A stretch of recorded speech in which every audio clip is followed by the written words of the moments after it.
Hello, నేను మీ CS Rao. America అధ్యక్షుడిగా Trump ఎన్నికయ్యాడు. ఆయన జనవరి 20వ తారీఖున ప్రమాణ స్వీకారం చేయబోతున్నారు. ఈ లోపుగా ఆయన క్యాబినెట్ని సమకూర్చుకుంటున్నారు.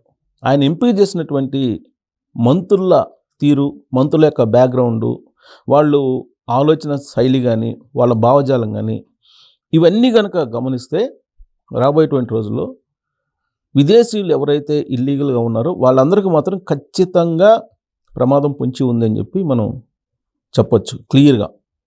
ఎందుకంటే హోమ్లాండ్ సెక్యూరిటీ కానీ లేదంటే సైన్యాన్ని కానీ దింపేసి అక్కడ ఉన్నటువంటి ఇల్లీగల్ ఇమిగ్రెంట్స్ని పంపించేయాలి అనేటువంటి ఆలోచన చేస్తున్నారు. దానికి సంబంధించి అంతకుముందు ఎన్నికల సందర్భంగానే ప్రకటించినటువంటి వాళ్ళు, ప్రచారంలో వినిపించినటువంటి వాళ్ళనే మంత్రివర్గంలో కూడా తీసుకుంటున్నారు.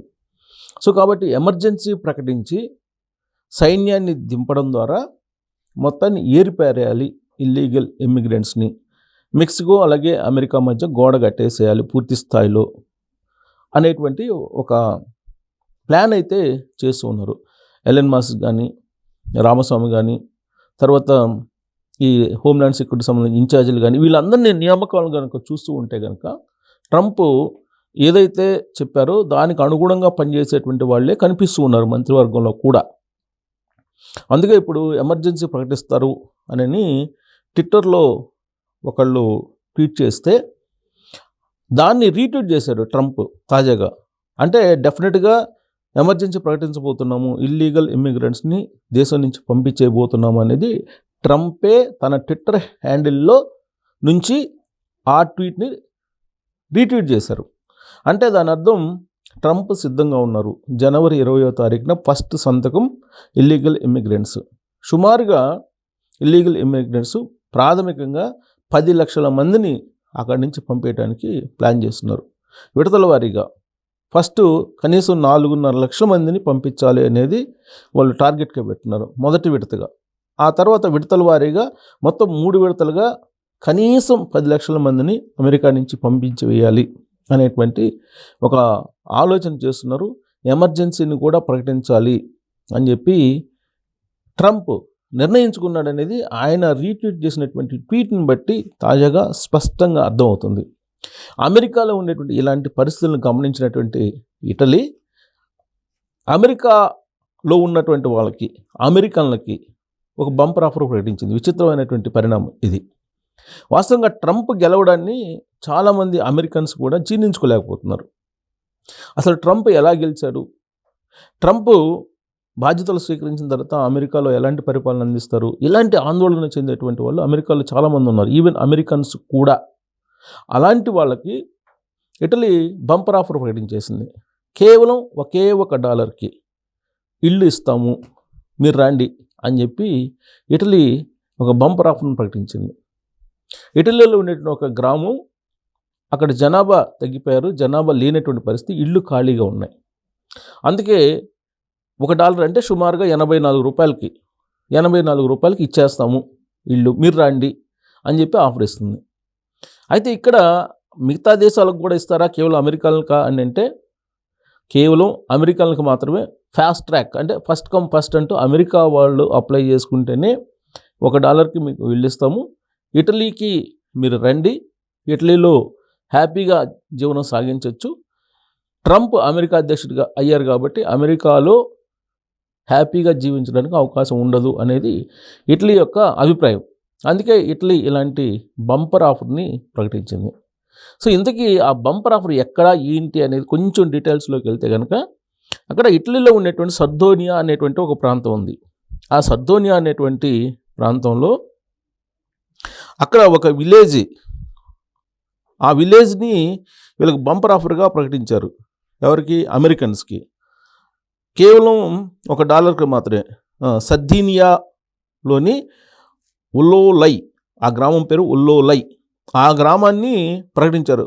అమెరికన్కి ఇచ్చేస్తాం, మీరు రండి, అక్కడ గ్రామంలో జనాభా లేరు, జనాభా లేక బోసిపోతుంది, మీరు మళ్ళా పునరుద్ధరించండి అనేటువంటి ఒక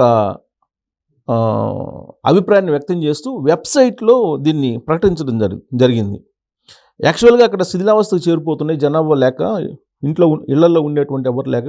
కాబట్టి మీరు వచ్చి మీరు ఇక్కడ నివాసం ఉండొచ్చు అని చెప్పి చెప్తూ ఉన్నారు వాళ్ళు. సో ఇలాంటివన్నీ కూడా జరుగుతున్నాయి. ఎందుకు? అమెరికా అధ్యక్షుడిగా ట్రంప్ ప్రమాణ స్వీకారం చేయబోతున్నారు కాబట్టి. అది కూడా సర్దినియా మేయర్ ఫ్రాన్సిస్కో కొలంబో, ఇది అఫీషియల్గా అనౌన్స్ చేశారు. ఫ్రాన్సిస్కో కొలంబో సర్దినియా మేయర్ అనమాట. సో కాబట్టి అమెరికన్ని నేను అభినందిస్తున్నాను, ఉత్తమ వ్యక్తులు అమెరికన్లేనని చెప్పి పొగుడుతూనే మీరు దరఖాస్తు చేసుకోండి, ఫాస్ట్ ట్రాక్ ద్వారా అమెరికా వాళ్ళకి మేము అవకాశం కల్పిస్తామని చెప్పి. సో ఇంతకీ ఇదంతా ఎందుకు జరుగుతుంది అని అంటే, ప్రపంచంలో ఉండేటువంటి అన్ని దేశాలు కూడా ఒక రకమైనటువంటి ఆందోళన చెందుతున్నాయి ట్రంప్ అధ్యక్షుడు అయిన తర్వాత, ఎంపికైన తర్వాత. ఇప్పుడు ఎలక్ట్ ప్రెసిడెంట్ అమెరికాకి ఆయన. సో దాంతో మొత్తం సినారియో మారిపోతుంది. అక్కడ ఉన్నటువంటి ఇండియన్స్ను కూడా డైరెక్ట్గా చెప్తున్నారు, ఆల్రెడీ మీరు సర్దేసుకోండి వెళ్ళిపోండి అని చెప్పి. ఏ రోజైనా మీరు వెళ్ళకపోతే కనుక తరిమేస్తాము అని చెప్పి డైరెక్ట్గా ట్రంప్ మంత్రివర్గంలో ఎంపికైనటువంటి వాళ్ళే చెప్తూ ఉన్నారు. మీరు మొత్తం సూట్ కేసులు మొత్తం సర్దేసుకోండి, మీ లగేజ్ సర్దేసుకోండి, మీ లగేజ్ని సర్దుకొని వెళ్ళిపోండి అని చెప్పి డైరెక్ట్గా చెప్తున్నారు. ఒకవేళ వెళ్ళకపోతే మేమే పంపించాల్సి వస్తుంది, సైన్యాన్ని పంపించి హోమ్లాండ్ సెక్యూరిటీని పెట్టి అని చెప్పి చెప్తున్నారంటే ఎంత తీవ్రమైనటువంటి పరిస్థితుల్ని రాబోయేటువంటి రోజుల్లో ఇండియన్ అమెరికన్స్ కానీ, లేదా చైనా అమెరికన్స్ కానీ, లేదా ఇతర దేశాలకు సంబంధించినటువంటి అమెరికాలో నివసిస్తున్నటువంటి వాళ్ళు కానీ ఎన్ని ఇబ్బందులు పడాల్సి వస్తుందో అర్థమవుతుంది. మరోవైపు అమెరికాలో ఉండేటువంటి సిచ్యువేషన్, ద్రవ్యోల్బణం పెరిగిపోయింది. జీవనం సాగించడానికి అవసరమైనటువంటి సంపాదన లేనటువంటి వాళ్ళ సంఖ్య పెరిగింది. ధరలు విపరీతంగా పెరిగాయి. అక్కడ ఉపాధి అవకాశాలు లేవు, నిరుద్యోగత పెరిగింది. సో ఇలాంటి పరిస్థితుల్లో ట్రంప్ తీసుకున్నటువంటి కీలక నిర్ణయాలు చాలా తీవ్రంగా ఉంటాయి. పైగా ఉభయ సభల్లో కూడా ఆయనకి పూర్తిస్థాయి మెజారిటీ వచ్చింది.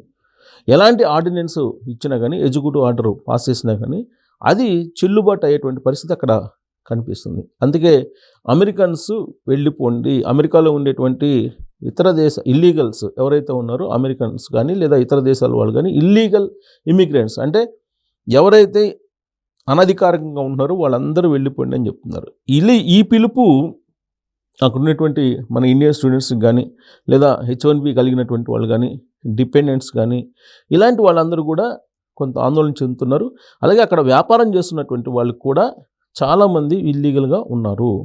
వాళ్ళకు కూడా అమెరికా అధ్యక్షుడు ట్రంప్ జారీ చేయబోయేటువంటి ఆర్డర్స్ నుంచి థ్రెటనింగ్ అయితే పొంచి ఉంది అని చెప్పి చెప్పొచ్చు. జనవరి 20 తర్వాత ఏదైనా జరగచ్చు. ఈ లోపుగా మీరు గౌరవంగా వెళ్ళిపోండి అని చెప్పి మంత్రివర్గంలో ఎంపికైనటువంటి వాళ్ళే చెప్పడం అనేది చాలా తీవ్రమైనటువంటి పరిణామం. అక్కడ ఆందోళన పెరగడానికి కూడా అదే కారణం. సో అమెరికన్ ఇండియన్స్ రాబోయేటువంటి రోజుల్లో వీలున్నంత వరకు గౌరవంగా భారతదేశానికి వెళ్ళిపోండి అని చెప్పి వాళ్ళు చెప్తున్నారు. అలాగే మిగతా దేశాలు కూడా అలానే చెప్తున్నారు. బట్ ఇండియన్స్ పర్సంటేజ్ ఎక్కువ ఉంది, స్టూడెంట్స్ పర్సంటేజ్ కూడా అక్కడ ఉంది కాబట్టి ఇల్లీగల్ ఇమిగ్రెంట్స్కి స్థానం లేదని చెప్పి చాలా క్లియర్గా చెప్తున్నటువంటి క్రమంలో సైన్యం చేత మెడబట్టి గంటించుకునేంత వరకు కూడా ఉండకుండా గౌరవంగా వెళ్ళిపోండి అని ముందే చెప్తున్నారు. కాబట్టి మరి మన వాళ్ళు గౌరవంగా వస్తారా, లేదంటే అక్కడే ఉండి అక్కడ సైన్యం చేత గెంటించుకునేంత వరకు ఉంటారా